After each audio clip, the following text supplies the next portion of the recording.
Allison Nissen, longtime Florida Writers Association member, former president, and chair of the streaming media platforms that we have. So we have webinars and we have podcasts, and we are super excited that you are here.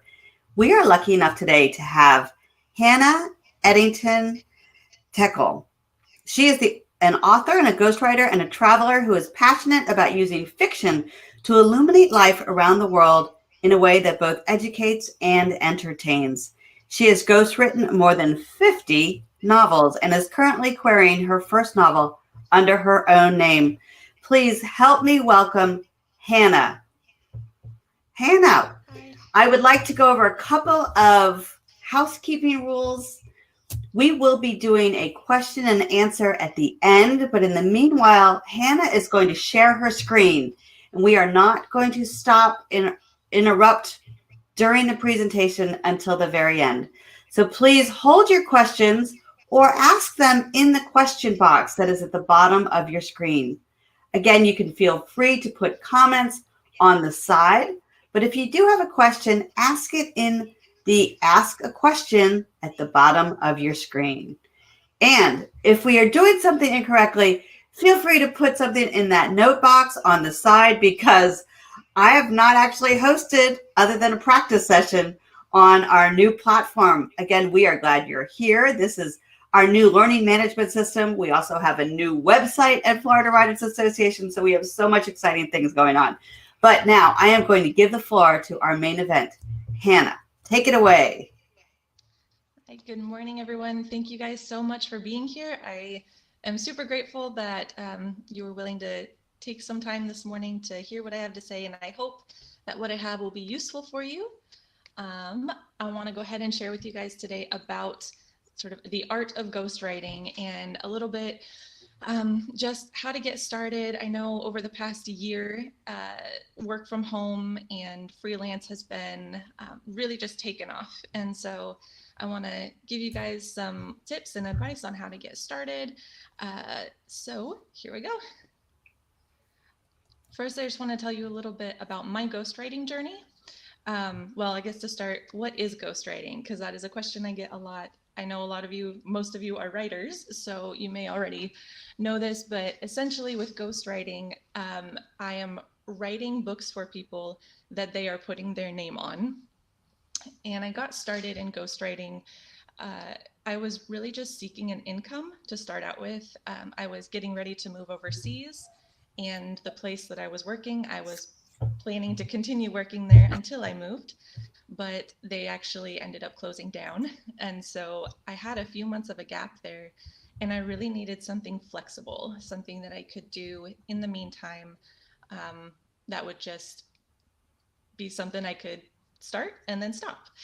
And so through that process, I discovered ghostwriting, and I found a website called Upwork, and I'll get into some of that a little later on, but it gave me an opportunity to just get started and make a small side income, just to keep me going until my move. Over time, I grew my skills, and I took the opportunity to stop and start as needed. And eventually I worked my way up from doing short stories for people, doing articles for people, doing some editing, and worked my way up until I was actually writing full-length novels. Again, with all the stop and start, that was probably about a 1.5 year period of time. And then shortly after I started working on full-length novels, I was able to switch and start doing this full-time. And so I've been doing it full-time for 2.5 years. And it's just been a great experience I've written over 50 fiction novels. I've written a lot of business books as well, and then lots of shorts. So novellas, Kindle ebooks, how-to books, lots of different things like that. So that's a little bit about my journey. Another question I often get is, who should not ghostwrite? So of course, people who don't read frequently. You can't really be a writer if you're not a reader, and I think that's something we hear a lot. And it's also a question that I get a lot from people who they say they enjoy writing, but they've also told me that they don't like to read. And so they ask me how to get involved in ghostwriting. And that's always my first piece of advice. If you're not reading, then it's hard to become a writer. And we all know that. Also, people with low self discipline or who become easily distracted. This is like any other freelance work or a lot of at home work where you have to be able to focus on what you're doing. If you've got a lot of distractions around, which again, I know over the past year, a lot of people have had the experience of working from home, and it's hard when you've got those distractions around. So you have to be able to really focus. Um, People who want credit for everything they do should not be ghostwriters. When I write a project and I hand it to a client, they are taking the credit for it. They are putting their name on it, and nobody will ever know that I had a part in this. There are situations where your client may give you a byline, or there are different arrangements that can be made with that. But for the most part, you will never see my name on anything that I have written. And that's the way it is for the majority of ghostwriters. Another type of person is people who can't work alone. It's a very isolating job. And so if you are someone who gets energy from being around people, it can be very hard. I know a lot of people might be more interested in doing this as like a side hustle. And in that sort of situation, it would be a lot easier as long as you have your people time. But if it's very hard for you to work alone, this is going to be a tricky job. And then lastly, people who can't or won't do their taxes.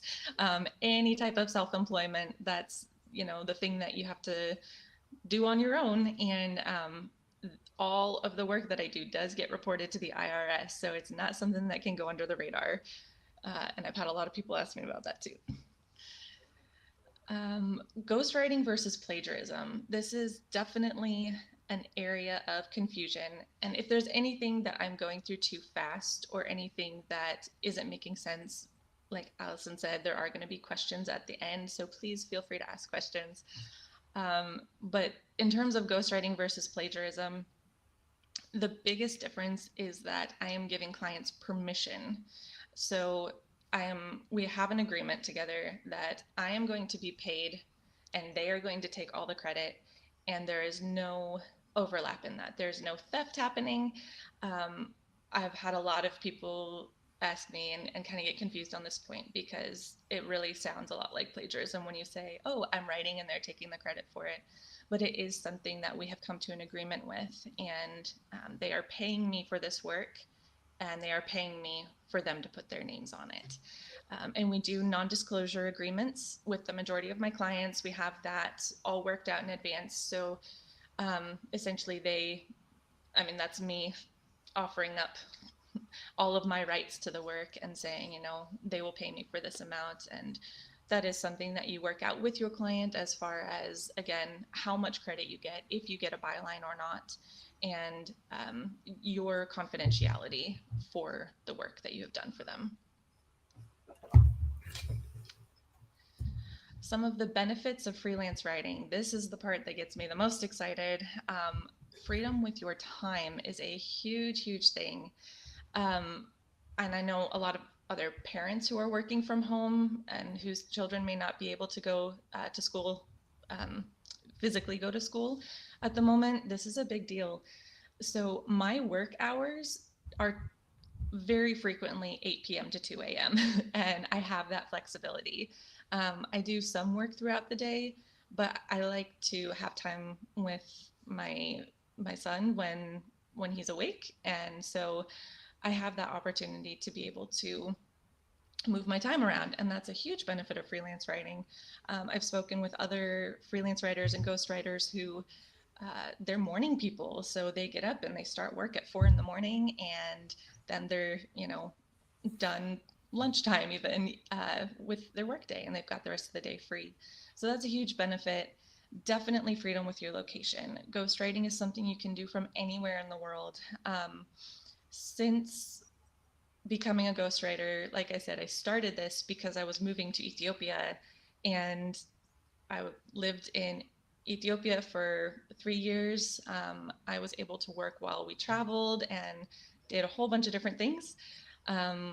Last year, I lived in Florida for a while. Now I'm in Texas. I'm able to do this work wherever I go. I'm able to pick up and travel whenever I want.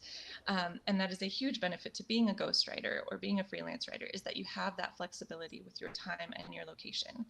You can also set your salary. Like with any self-employment, you have the option of valuing yourself.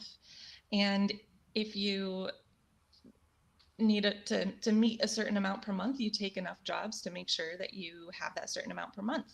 And when you have people coming to you for jobs, you have your amount of what you charge. And so that's just another huge benefit, is having that freedom of not being restricted to what your employer is willing to pay you. And again, you can start and stop as needed. And that's another huge benefit. If you just need this work temporarily to make ends meet, that is something you can do. And for example of locations, the photo on the left side, that was taken in our apartment in Ethiopia.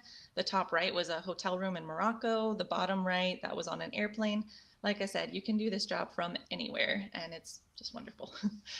As far as where to begin, so this is definitely an important thing, is how do you actually get started as a ghostwriter? Like I said, I got started through Upwork, and I still use Upwork a lot. I highly, highly, highly recommend this website. I'll mention a little bit later, but some things have definitely changed with Upwork over the past year, with so many people transitioning to at-home work. But it's still my favorite platform to search for jobs.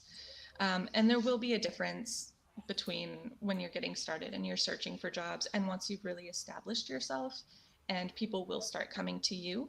And these are just two things that you'll have to factor in terms of, like with the salary and just how you find jobs versus how they find you. Upwork is a great place to get started looking for jobs and building your portfolio. I've also seen Freelancer, Scribe, Freelance Writing, Fiverr. I've tried a few of these websites, and to be perfectly honest, I wasn't a huge fan. They weren't as user-friendly as Upwork.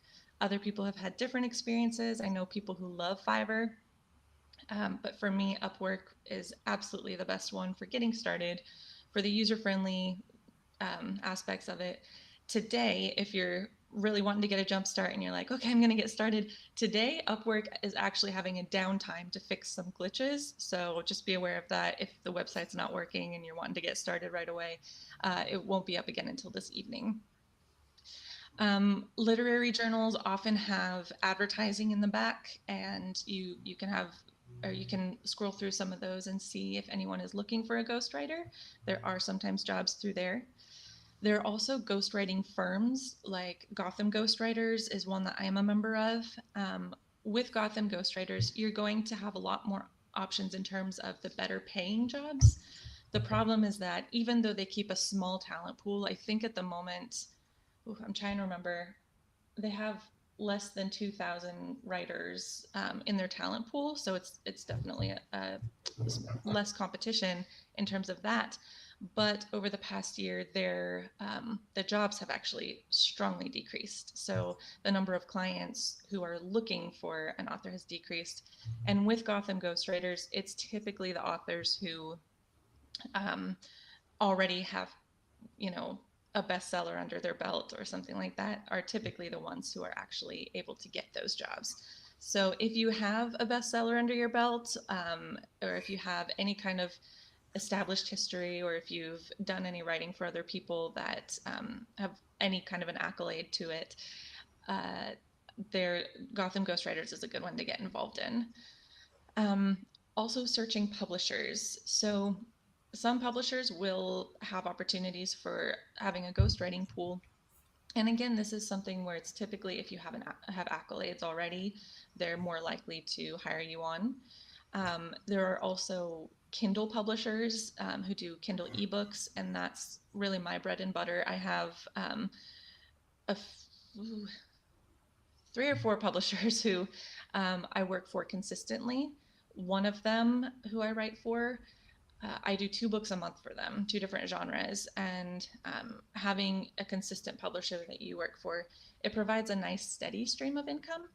And so that has been one thing that I've really appreciated. And I did actually find them through Upwork, but I believe you can also find them just searching through Kindle. I don't mean to be the one to break it to you, but if you are a fan of genre fiction, Kindle ebooks, and they're the kind where there's a new book coming out every month, chances are those were written by a ghostwriter and the author doesn't actually exist. It's a made-up person from that this publisher has made up. That's a very, very common practice. So that is one thing, is finding those publishers who, they'll put out a new book every month, sometimes every 2 weeks, and they'll hire multiple ghostwriters under the name of this author who doesn't actually exist. Another way of beginning is utilizing your own contacts. So if you are someone who is very comfortable writing business, then who are some business people in your life who you think they might want to be thought leaders? They might want to be an author or put out something about their experiences. Or if you know anyone who has a really cool story and might want to write a memoir, but they don't necessarily have the time or the skills to put that together, you have options with utilizing your own contacts, and that's a really great option to have. Another recent outlet that I found is Media Bistro. And with Media Bistro, they have all kinds of media jobs. I mean, they have like news anchors, random house publishers, or job hunts, not job hunts, hunts for talent through them. But there are also ghostwriting jobs available on there that I have found. And then the last one is creating your own pen names and being your own ghostwriter, and essentially doing what those publishers that I mentioned do, where they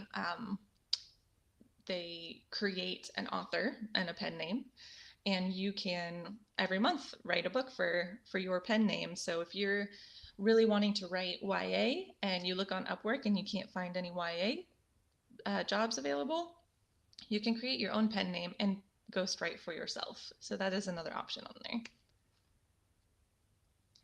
In terms of legitimizing your career and really making your name carry some weight to it, I'm a big fan of the Authors Guild, and so I highly recommend joining the Authors Guild, and that is a really good option for just having a little bit of clout.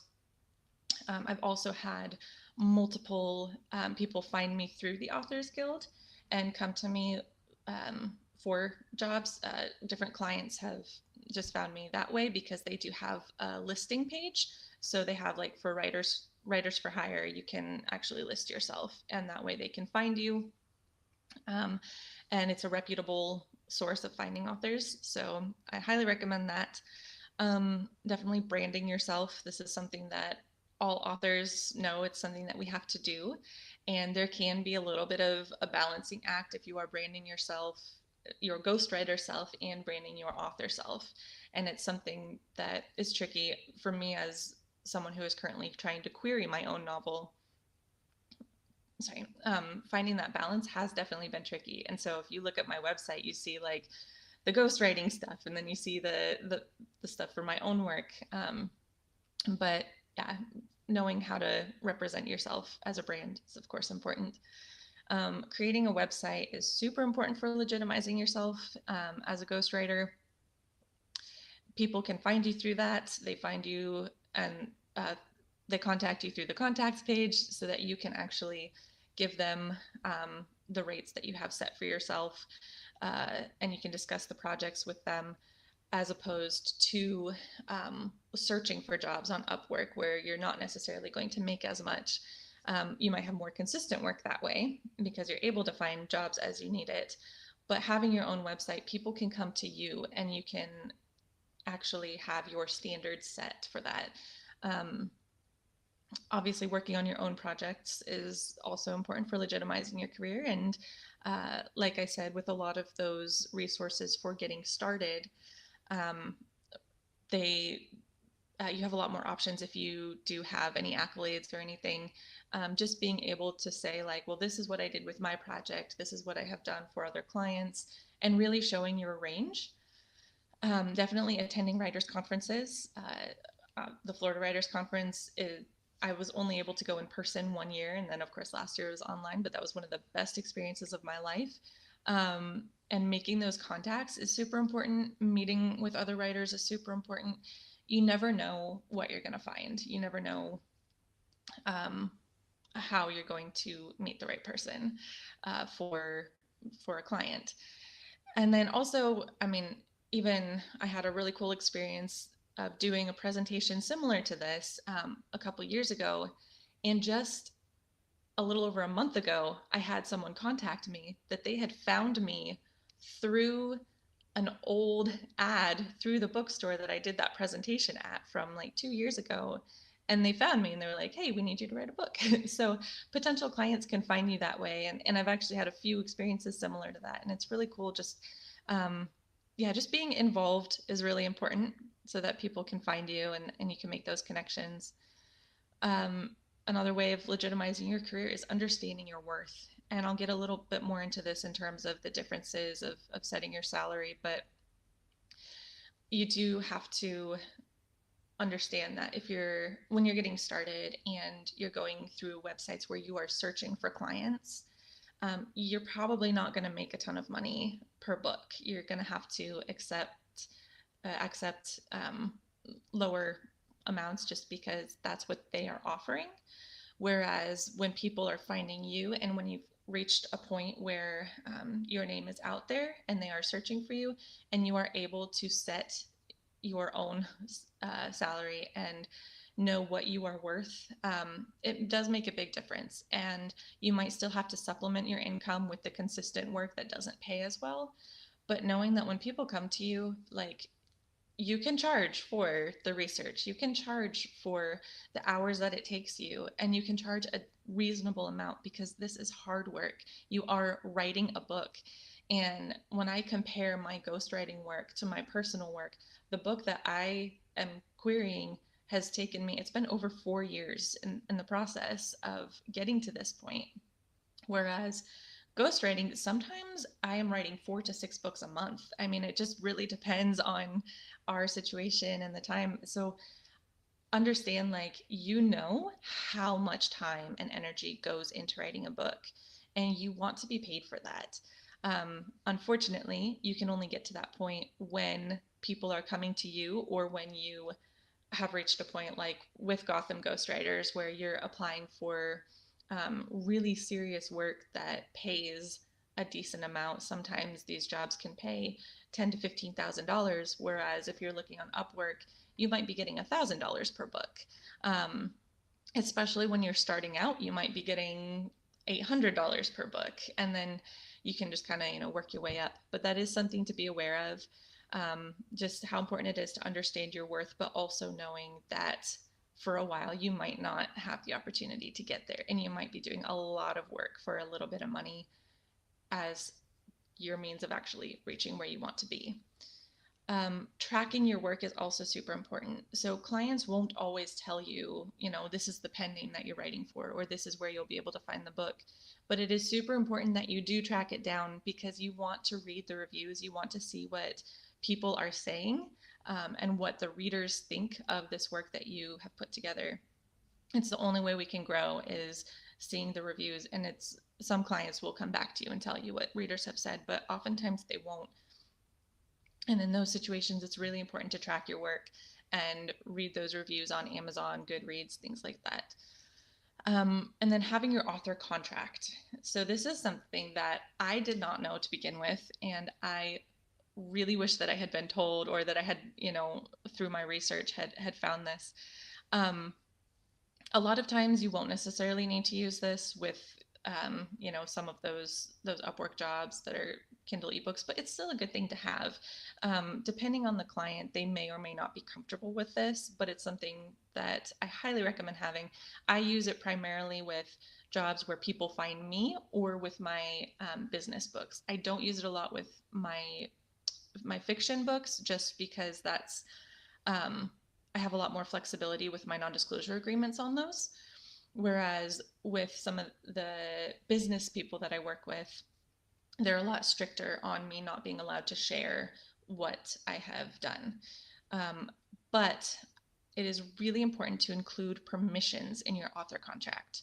So what that means is making sure that you have a clause saying, I know that I am signing a non-disclosure agreement, that I am not allowed to share with the general public that I have written this book and that my name will never be on it and I am not allowed to associate myself with it. But when it comes to professional purposes, I have to be able to use this in my portfolio. Um, I have recently had, I think over the past month, I've had, I don't know, 3 or 4 people ask me for links to books on Amazon saying, I want to see, you've said you've written 50 novels and you've written all these business books. I need evidence of that. And they have every right. If a client is going to pay you $10,000, they're going to want evidence that you've written all these books that you've said you have. But if I don't have permission from former clients to say, here's a link to this book that I've written, then unfortunately I'm out of luck. And so that is something really important to include in your author contract is I am allowed to share this for professional purposes in my portfolio, and this overwrites any non-disclosure agreement because I have to be able to, if I have a potential client that is willing to take me on for a decent amount of money and it's a project that I'm excited about, I don't want to lose out just because I don't have evidence of the hard work I've already done. So that is just a little pro tip that is really important. Again, if you have any questions, please feel free to add them in the question box. I'm more than happy to answer any questions on that. Genre specialties as a ghostwriter. This is another thing where I am maybe a little different from a lot of people, but some people want to ghostwrite in their preferred genre, and some people want to ghostwrite in other genres. If you want to ghostwrite in your preferred genre, of course, I mean, it's the genre you love, it's the genre you know, and you are strengthening your own skills and abilities in your preferred genre. You are ensuring that, that you are growing as an author. Writing other genres gives you the benefit of being able to write a book and let it go. And so this is what I do. Personally, I am not a huge fan of romance. It's not something I read and it's not something that I write for myself, but that is primarily what I ghostwrite. And I do that because I know my name's not going to be on it and I'm okay with that. I don't really care about taking credit for it. It's something that I'm able to do. I do a lot of clean Regency, clean Western, clean or Christian Western, clean Highland romance, lots of these things that I do. And actually, one little thing to add on that is when you are looking for clients, find out if they want it clean or not, because that is something that I've had to backtrack on when I'm in the hiring process and then finding out that they want something that I'm not necessarily comfortable with, and then I have to be like, oh, sorry, I'm not the right person for you. So that is one thing to check from the beginning if you are writing romance. But in terms of writing other genres, I'm also very comfortable writing business because that is my education background. But it's not something that I'm going to write for myself. And so I'm all right with writing these books for other people and handing them off and knowing okay, I did my best on it and I know my craft for these genres. I know how to write them and I'm happy to write them, but I can let it go. And with business, I love writing business because I'm able to get into the voice of the person. And I've written for business people from, I think, 7 different countries, aged early 20s to mid 50s, men, women. I mean, I've written all across the board and I've had the opportunity to get into their voice. And that's one of the fun things about nonfiction is that you are able to have that flexibility of being someone different when you write. But writing in your preferred genre obviously has a lot of benefits. It's just not my preference. And then in terms of fiction and nonfiction, you want a good balance of specializing and diversifying. So for my fiction, I specialize in historical fiction and in historical romance. With nonfiction, I specify in business. So I see a lot of jobs out there for like psychology books, and I have an interest in psychology, but it's not something that I'm going to specialize in because it's not something that I have the same level of experience in. Even though I would love to write it, it's just not the right thing for me. So you want to diversify, but you also want to specialize. You want to make sure that you are able to take on different jobs and different genres. Um, and I do recommend having a fiction and a nonfiction specialty. So maybe you're doing, memoirs and young adult, or yeah, like I said, I'm doing historical fiction and business. So having one of each is really handy. Nonfiction tends to pay better, but they're also the jobs tend to be a little fewer and far in between. Knowing your craft. Again, you're all writers for the most part, so a lot of this stuff feels obvious. With fiction, you need to know your story structure, your character development, your story arc, everything like that. You need to know it.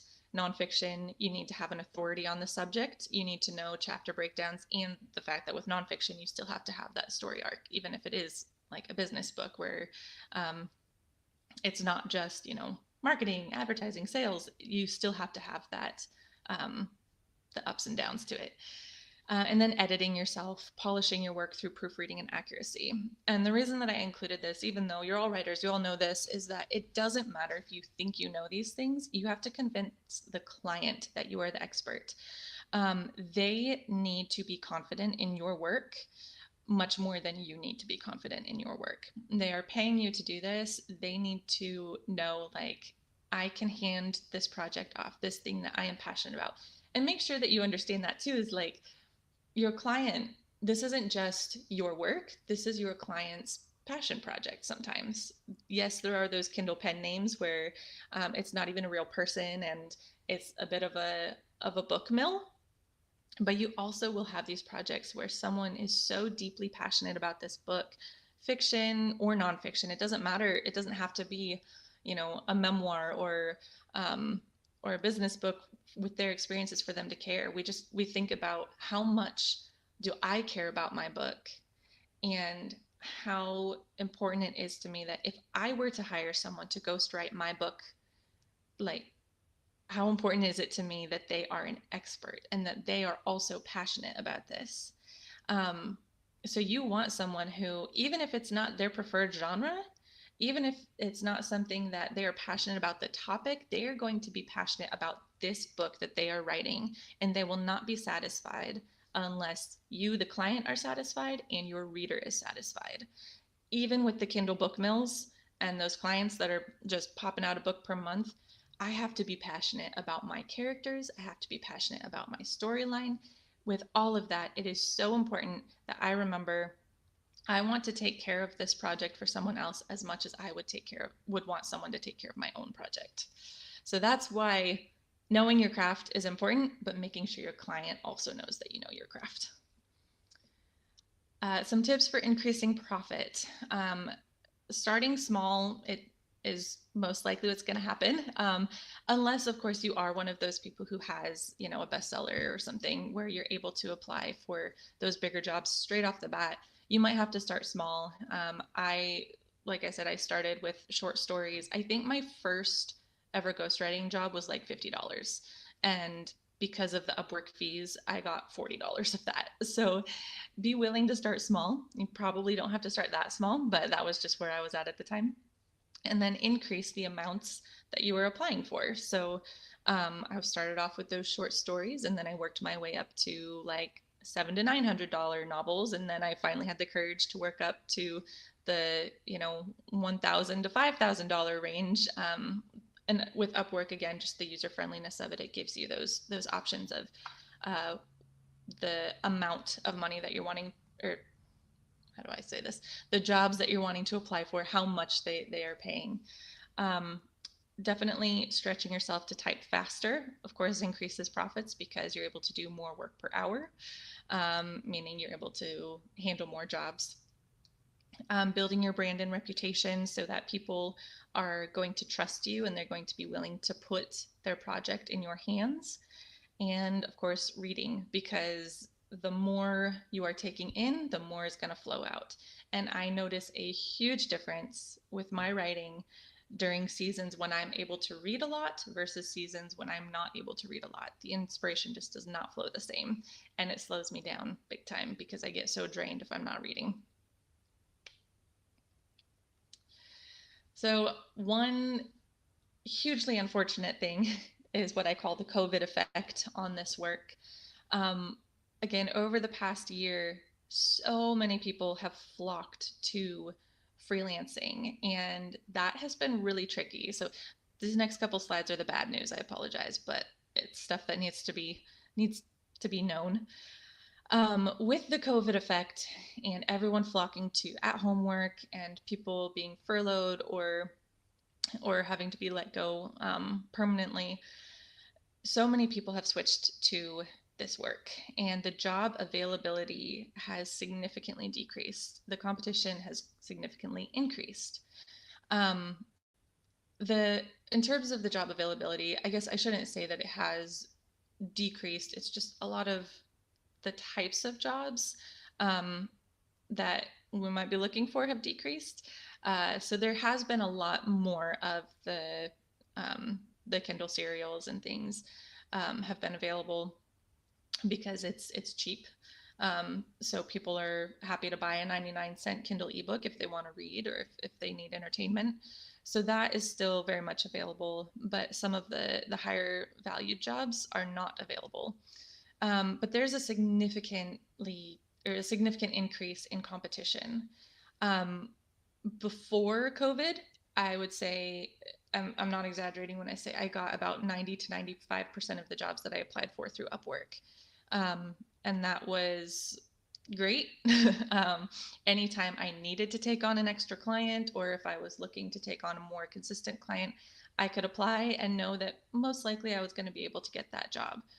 I'm not exaggerating when I say that has probably dropped to 60 to 70%, 60 to 65%. The competition has just dramatically increased. And so that has been pretty unfortunate just because the availability of jobs hasn't increased to the same level.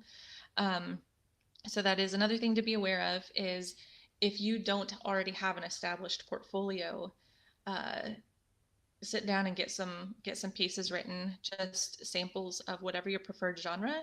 Get 1,000 to 2,000 words written in that genre so that you have plenty of samples that you can offer up for potential clients. Again, yeah, the job values have dropped. So with so many people looking for this work, um, again, this is if you are looking for the work. This is unrelated to people coming to you through other means once you've established yourself. But if you are looking for work, you might be looking at jobs that are paying so little compared to the effort that it's going to take for you to actually to write the book. I mean, again, as authors, we know $1,000 for a book, it doesn't necessarily feel good because you put so much effort into that. But there might be times when you have to accept that. And I'm fortunate that I already had established clients on Upwork before this, and you can still find those clients. Don't get me wrong. It's not like everything is going to be $700 to $1,000 per book. You can still definitely find the better paying jobs. It's just that they're fewer and far in between because there's now so much competition that potential clients don't have to pay as much. And another thing is abandoned projects that I'm seeing a lot more of on the freelance websites. Is there are a lot of, especially in the business genre, but I think with a lot of nonfiction genres. Actually, I would say probably in fiction too, but with a lot of nonfiction genres, people will post advertisements, and it's really more of a vanity project. So it's something that they want just for legitimizing themselves or being a thought leader or writing a memoir, and it's something that they're excited about. But then as they've had a few days to think about it, as they've had the applications come in, and they've really started to realize, okay, I would like to do this project, but that's a lot of money. And so I'm noticing with the higher paying jobs, there have been so many abandoned projects because the economy has just taken a hit on so many people that once they have a few minutes to think about it, they have decided, this is probably not where I want to put my money right now. So that has been another unfortunate thing is, just applying for a lot of exciting jobs and then they abandon it. And then also with the COVID effect, the story quality and ebooks have just become such a commodity rather than an art form. And I think that was already happening, but COVID was definitely a catalyst for making that a little bit worse, where honestly, I feel bad for the reader sometimes because they're not getting quality work with all of these um, books that are just being turned around like crazy. And a lot of the authors, I've had clients actually come to me and say, sometimes we hire a ghostwriter and they just don't care. Like they don't care about the book. They will just put in whatever they want and then we have to edit it like crazy. And they don't stick with our standards. And a lot of times that's what the reader is getting. They're not getting the quality work. And it's unfortunate seeing that because we know the publishing industry has changed a lot as it is, and ebooks have impacted that. But over the past year, just the quality has significantly decreased, and writing as an art form has decreased. And I've definitely seen that. And I'm seeing readers who are reading a pen name that has been written, books have been written from, maybe 10 different ghostwriters, and the readers are saying, oh, I love this person's work. And it makes me sad that there's um, if you as the ghostwriter have never read any other of the ghostwriters contributing to that pen name, it's not like, oh great, we've been cohesive into creating this pen name. Unfortunately, it's just that um, readers haven't been able to see the distinction in your writing versus another person's writing. And I do think a lot of that does come down to the loss of quality. And then the other bad news is the cautions of ghostwriting and the health impact of ghostwriting, because yes, that does exist. The biggest thing would definitely be carpal tunnel syndrome. And I say that as someone who is currently dealing with it. Carpal tunnel syndrome, obviously it's a risk for anyone in an office environment or any writer in general, but carpal tunnel syndrome, sedentary lifestyle, and back problems, I would say that it is to a higher degree with ghostwriting because you are accountable to your client. So if you are having pain, but you've got a deadline like that day or the next day, you can't take a break. You can't say, okay, I'm just going to give myself a day to rest. With carpal tunnel syndrome, especially, it has been a nightmare. And just pro tip, the best thing that I have found is actually acupuncture, which I know a lot of people don't believe in, but I highly recommend it. It has been super helpful for me. But yeah, so these health impacts, it's hard because if you have, let's say, 2 clients or 3 clients and you've got 2 to 3 deadlines per week, you need to be writing every day to meet those deadlines. It's hard to actually take the breaks necessary to give yourself time to heal. So that's one of the other unfortunate things to look at. Other ways to help, just connecting with the writing community. Obviously, joining local writers groups. Again, a lot of these things are applicable to any writer, but especially in ghostwriting, you're going to need a little bit of added support just because you are not writing for yourself. You are writing for other people. So of course, joining writers groups, going to conferences, joining online critique groups, all of these are super important so that people are, seeing your work and you are able to communicate your work with them. And then social media, not my favorite thing by any means, but as with any type of writing and author job, this is super important. Twitter, Instagram, author Facebook page, and definitely Goodreads. I love Goodreads. It's my favorite. And again, it's also a really good way for tracking the books that you have written and seeing what readers are saying and how they feel about the book. So a challenge that I want to give to you is to write a 2,000 word story in your genre and write a 2,000 word story in a different genre and pretend like I am your client and send it to me for feedback. I recommend doing this because not only is it going to give you a chance to, have fun writing in your genre and to experiment with writing in a completely different genre, but also I'm going to be your client, and this is going to be for your portfolio for getting started. So some of you probably already have plenty built up in your portfolios with your own work, but yeah, so if you are a memoir writer, then I want to see a 2,000 word story of memoir, and then a 2,000 word story from, I don't know, a murder mystery or something like that. And it doesn't have to be 2,000, but like 500 to 2,000 words would be great. And yeah, send it to me for feedback, and I will let you know if I was your client, how would I respond? And then you can keep these stories aside for your portfolio and have them so that if you do make a profile on any of these freelancer websites, you have that and you've got it ready to submit with different applications. And yeah, go through all of your writing to have it set aside as well. What can I use for my portfolio for applications for these different jobs? And please head over to my website, hannaheddingtonteckley.com, and sign up for my email newsletter. I do send out every couple of months, maybe, really only if I have anything exciting to say. But I will give you updates for workshops and classes and things that I'm working on. Allison and I were just talking. I'm hoping to put together a Udemy course with, certainly more detail than this. But yeah, I do have different things coming up. I've got a few other webinars coming up for different businesses and things that are having me. So please feel free to sign up for that. And that is also where you can submit through my website your short stories that I can give you some feedback on.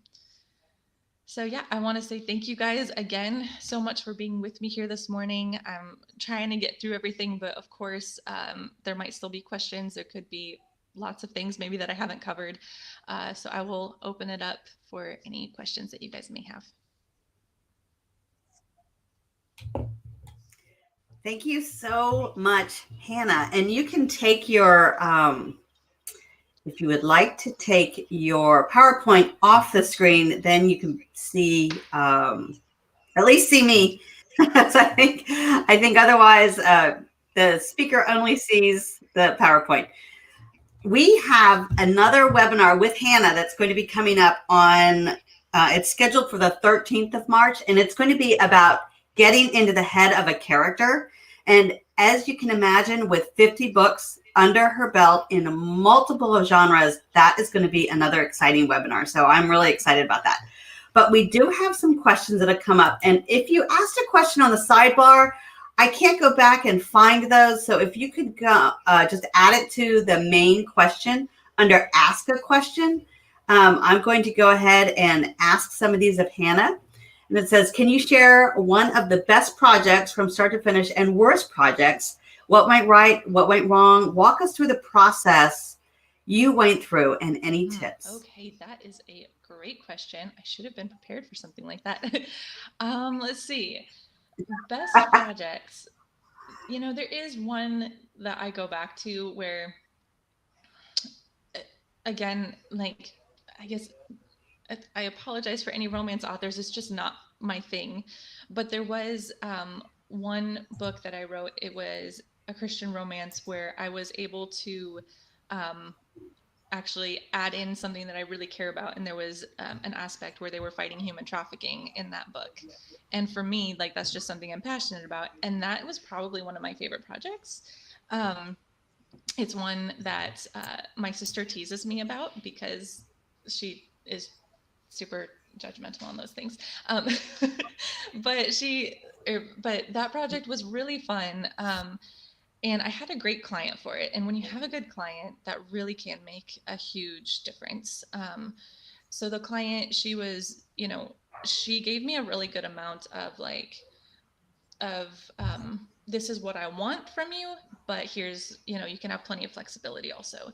And that was actually a series that I wrote, but that one, start to finish, it was just easy to be able to write a book that I really cared about, but still was able to detach from. I know it's hard to explain, like being passionate about your work, but still being able to let go. Yeah, it's hard to explain. It's kind of a mindset that you have to get into. But yeah, having a good client really is something that makes a big difference. Um, as far as worst projects, oof, again, it's the client that makes the difference. I've had a couple of business projects that were a little tricky because either the client,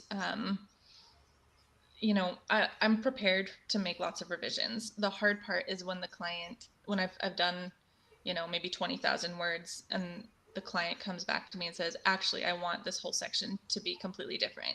So it's difficult when a client changes their mind. So you've given them what they want, but then they change their mind on what they want, and you have to rewrite it through no fault of your own. So that's probably the hardest aspect. And as far as handling it, um, a lot of that comes down to personality type. I'm not a fan of conflict, so I will just do it. um, but I will do it with a little bit of, you have to kind of finesse how you word things. So, like, okay, I understand. So for this section, I will go ahead and rewrite it. In the future, please let me know what you are looking for ahead of time. Like maybe we can talk about it, or we can have like a phone call to discuss ahead of time. Yeah, so that's something that I have definitely experienced. But I don't know, I've been really lucky for the most part with clients because I've definitely heard horror stories of, um, I guess there was one other where when I was living in Ethiopia, we had major issues with electricity. Sometimes the country will do electricity rationing.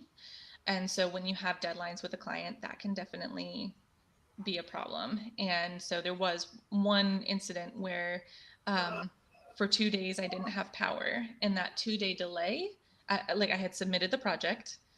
And then because of that 2 day delay, they got back to me and they said, nope, we're too far behind. We're scrapping the project. And they didn't pay me for the work that I had done. So that is another thing that can be unfortunate. That happens with jobs outside of Upwork. With Upwork, they are still on the hook for paying you. So that is kind of another one of those benefits. But yeah. And someone has asked about the advantages. So how do you charge? Do you charge per word? Do you charge per project? Do you charge a flat fee? Is it, Yeah. how does that work? Per hour? So again, that's different with when I'm getting jobs through Upwork versus when people come to me. Like I said, with Upwork, sometimes you just have to accept what they're going to give you. And usually I charge per project. Some people do per hour. I'm more comfortable charging per projects just because that way I can more easily anticipate how much I'm going to make from a project. Whereas per hour, is maybe a little bit more beneficial if you are going to have a lot of research, but only if you have a good estimation of the amount of research or how long it's going to take you. For me, when I'm looking at my finances, I want to say like, okay, this is how much I need per month. So these are the projects that I need to get there. Whereas when people are coming to me, it's different. I do have different fees for fiction and nonfiction just because, and generally, nonfiction does pay better, even if you are going through a platform.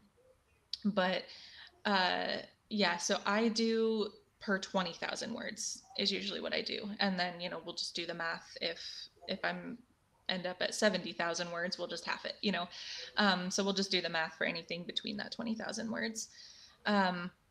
I am pretty flexible with clients. So, I prefer taking on, like, if I'm going to do a nonfiction job, I prefer taking on something that, depending on the word count or research, it's going to be, for fiction, anything that's going to be, 5 to 10,000 range. Whereas with nonfiction, I'm more comfortable if it's going to be 10 to 15,000 range.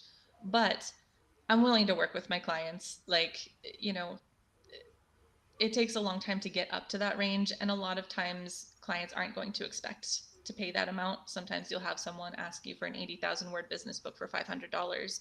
That's not going to happen, but I'm more than happy working with them for something within their budget. But I do have my starting points, and then, we'll negotiate from there. And those projects are not a monthly project. I'm talking about writing these books in a month. Definitely not with those projects. Those that pay a lot more, they expect a lot more, and you do a whole lot more editing. Those are, over many months. So that is just another thing to be aware of, is if you're using these platforms, you might be doing a book a month for $1,000, $1,200, $1,500. But if you have clients coming to you and they're going to pay your rates, they're expecting the amount of work that it takes for those rates. So yeah, that's just another one of those things to be aware of. And do you interview your clients? How do you figure out what they want? Yeah, definitely interviewing and always being available for phone calls, emails as needed. If once you reach a point where you're comfortable with a client, you may not need a weekly phone call or anything. You might just kind of, understand what they're looking for at that point, and then communicate through email or text if there are any little things you need clarification on. But definitely starting out, yeah, absolutely. Phone calls and emails and texting as frequently as needed, because you want them to be confident as well.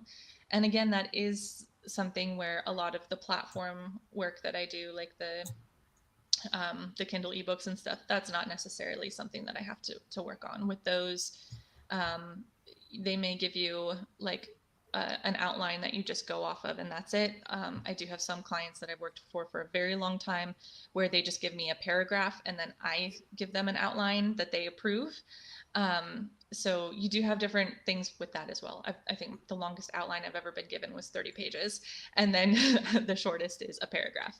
So yeah, so there is that, but you just have to know your client well enough, and yeah, stay in communication or stay in contact with them as much as possible until you are comfortable and of course they are comfortable.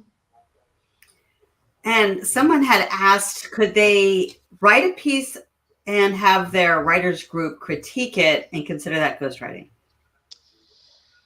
Um, so there are, like with the non-disclosure agreements, there are definitely, if I'm understanding the question correctly, you mean like for a client, and have your ghostwriter or have your writers group critique it, um, if I'm understanding that correctly. And in that situation, okay, yes, okay, I would suggest changing details, and then having your writers group critique it. So it needs to be unrecognizable. They need to not know, they can't know your client. They can't know uh, the name of the book.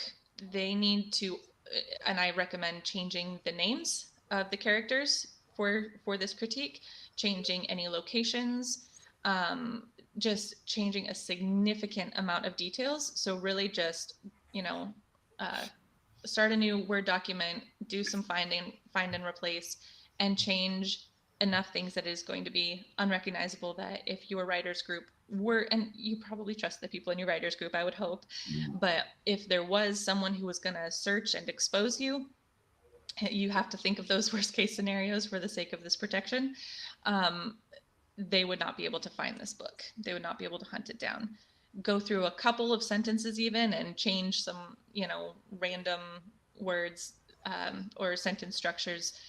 It can't be the exact same thing. And yeah, that would be a violation of the non-disclosure agreement. But if you change enough things, I think you'd be fine.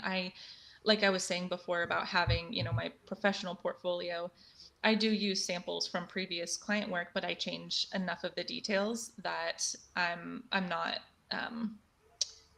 breaking any non-disclosure agreements. And how many rewrites do you offer for clients? That really depends.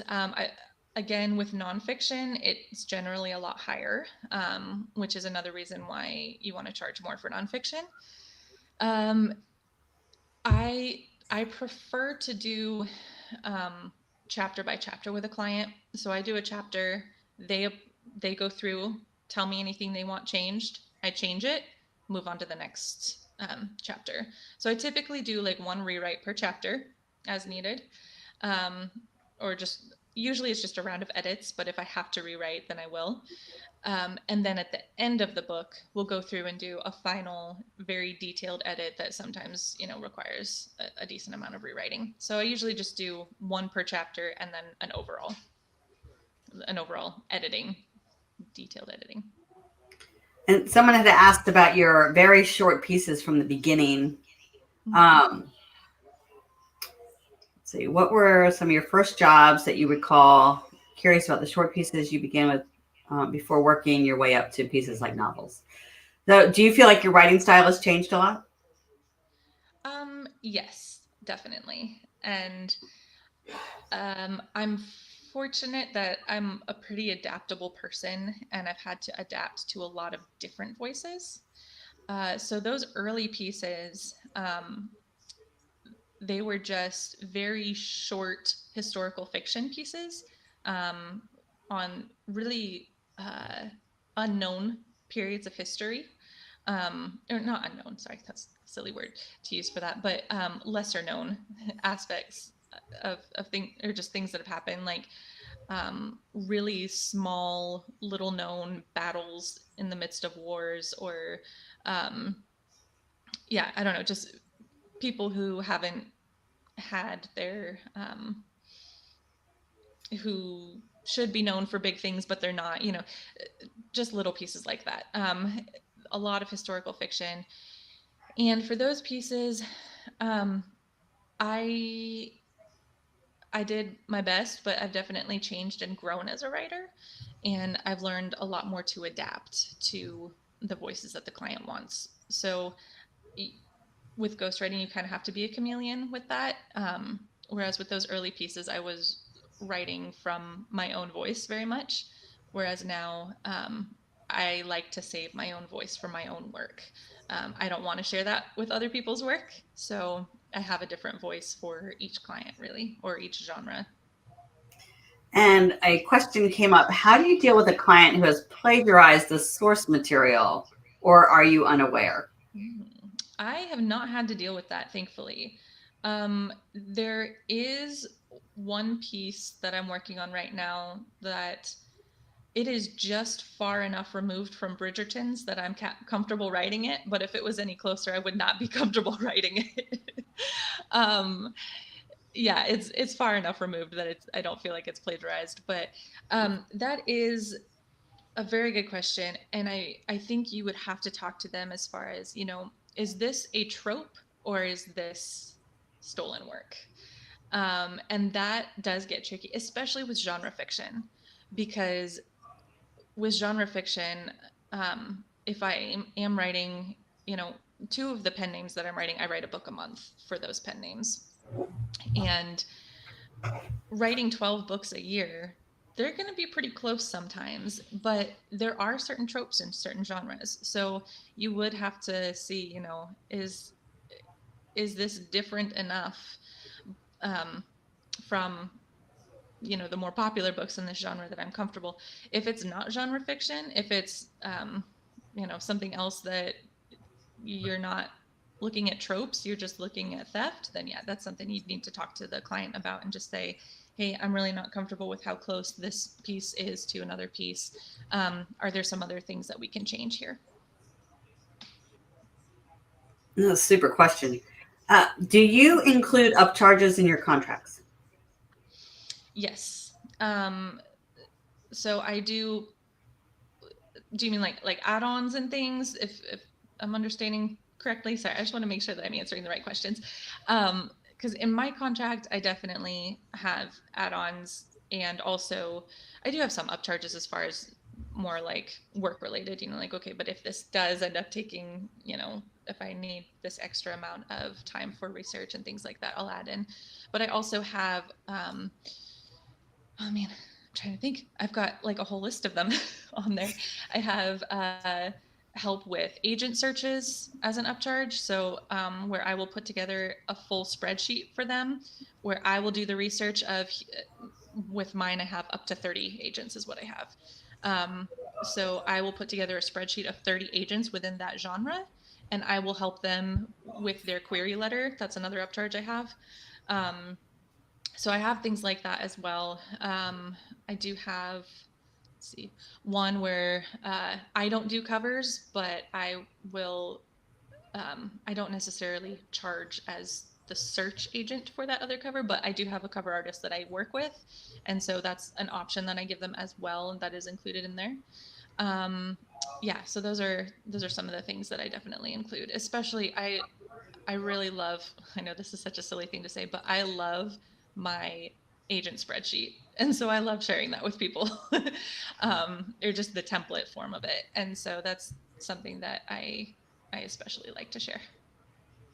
And do you have, where would you find a sample contract or a sample NDA? Are they available online?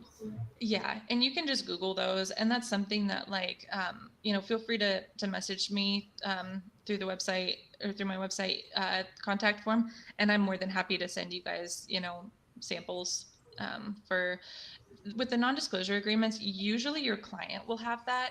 If they don't, it's good for you to have one on hand. But for me, I prefer to just use my contract to kind of overwrite anything there.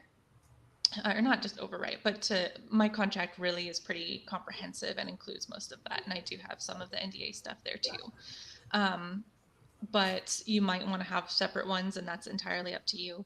But your client is typically going to have a non-disclosure agreement that they're going to want you to sign. But yeah, you can just Google for that, and then, feel free to contact me and I'll send you.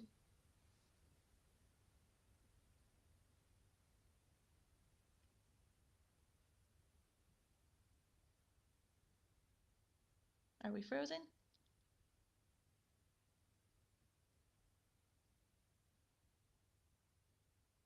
I think we might be frozen.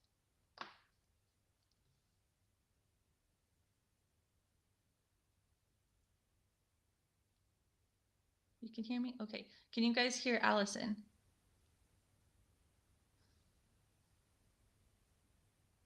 Okay.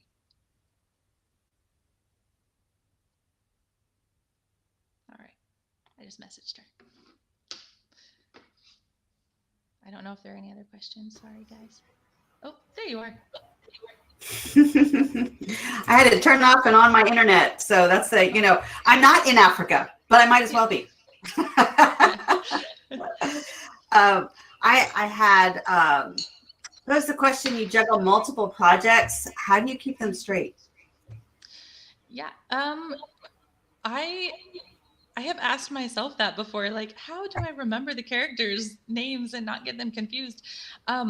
I think I do typically, like, on a weekly basis, I try to finish one before I start the next one, or for that section for that week. Because with a lot of my clients, I'm writing 20,000 words a week. Sometimes I'm lucky and I get 10 to 15,000 words a week per client, but usually I'm writing 20,000 words a week, and I prefer to do, a 20,000 section at a time so that I'm not intermixing them. But sometimes it is handy to kind of do, like, okay, I'm going to do 2,000 words a day for this one, and 2,000 words a day for this one, and 2,000 words a day for this one, and build it up that way. And in those situations, it's very much just, when I'm working on one project, I completely forget about every other project. I just have to focus. And it's just kind of one of those mindsets that you learn to get into, of, like, this is the one I'm on, so this is the one I'm writing. And do you need to do your own fact checking? Yes, typically, yeah. It is rare that a client does all of that. Now and then they will. I do have one client right now, actually, who he's really good about, like, if I'm writing something and if it doesn't click with me, which is something I'm trying to get better about, that, like, I need to add a source to that. He always goes and finds a source, or he'll tell me, like, hey, I couldn't find a source for this. Is there something, or should we change this example or something like that? But typically I'm the one that is doing the fact checking. And one other story, going back to the question on sharing projects. I did have one client who basically gave me free reign, but he wanted a personal story in every section, and it was a business book. And the personal stories that he wanted, well, he didn't give me personal stories for every chapter, and he was like, it's okay, just make something up. And so that is another thing where I'm like, okay, that's not going to work with fact checking, but I know you're just wanting examples. So I guess I'll come up with something. This is a little bit, that was probably one of the things that of all of the work I've done, that was probably the most uncomfortable thing that I did. Yeah. And does anybody ever ask you to use, say, song lyrics or something that is considered copyrightable? Yeah, not usually. I do write a lot of Christian, but with like Bible references, that's pretty public. I think there's like a certain percentage, and so that's always fine. I've had fiction projects where I have added in like poetry or songs, and the clients have come to me like, hey, is this a real poem or a real song, because we can't use that. But usually with fiction, I do I'll write that so that that's not a concern. And with nonfiction, yeah, I haven't really had too many issues with that. Now and then there are quotes, but that's about it. I haven't really had to do anything that there's going to be, royalties or rights involved. That's very interesting. And then how many words do you write in a 6-hour block? In a 6-hour block? Okay. So pre-carpal tunnel, and actually I still have to do this pretty often. I'm more comfortable doing, okay, in a 6-hour block. Now you guys are making me do math. Oh, whatever you do. Per hour. I am most comfortable when I do 3,000 words an hour, but I very frequently have to do 4,000 words an hour. And usually when I'm doing that, then by the end of 4 or 5 hours, I have to take a break because my hands are just in agony. But yeah, so typically 3,000 to 4,000 words an hour is what I'm doing. Wow, that's crazy. I have like a million other questions I could ask. I know we are now at the 11 after the hour, so we've gone over our hour. There's one more question about taxes, and so Upwork will send you their taxes, send you whatever that's called, the form, or you have to keep it all yourself. They do not, which is really unfortunate. So with taxes, I don't have like anything official. And so on December 31st, every year, I have to just remember to download. They have one form, which I'm trying to remember exactly, a certificate of earnings. And that certificate of earnings shows you the past 365 days, and then the past 3 months, the past 6 months, 3 months, and the past month. And so I just have to remember every December 31st to download that certificate of earnings so that I have from January 1st.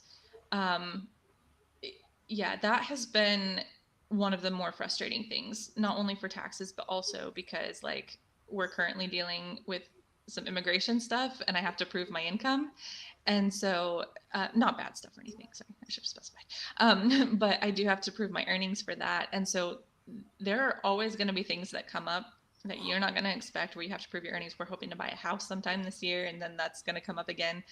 I have to just keep meticulous records. And with Upwork, I have to download all the spreadsheets that they have available. But they really only keep records for the past 365 days. So in addition to the certificate of earnings, I can also look up, just whatever I've made over the past month, over the past however many months, but I can't go back more than 12 months. And that is really rough. So if you forget on December 31st, but you got paid something last January 1st, that January 1st payment isn't going to be included when you remember on January 1st of the next year, oh, I forgot yesterday. So that's really unfortunate. And that has been a major downside. And I'm lucky that I figured that out early enough. So I'm glad that you guys asked that question, because it's good to know that ahead of time, because I figured it out early on enough that I was able to get those records in advance, or in time. But yeah, that part is rough. Oh, that's just crazy. Do you get a lot of return business? So you meet people through Upwork and then they go private? Yes. Yeah, that definitely happens. I have some people that it's consistent through Upwork, where there's one client, I write 2 books a month for them, and I have for the past year and a half.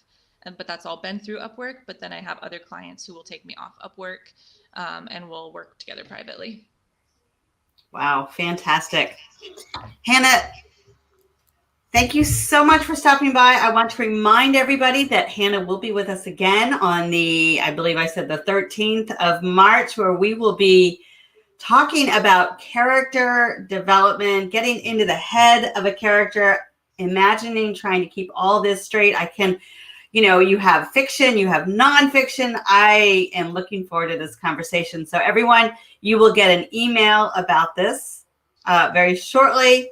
And make sure you check out the new FWA website. And we have a member section. So please go on. If you haven't already filled out your member section, there is a great way to build a community within FWA. I don't think I'm forgetting anything. And if I am, I do apologize. But once again, you've been listening to the Florida Writers Association webinar on ghostwriting with Hannah Eddington Teckle. So much. We are so glad you're here. So thank you, everyone. Bye-bye. Thanks, guys.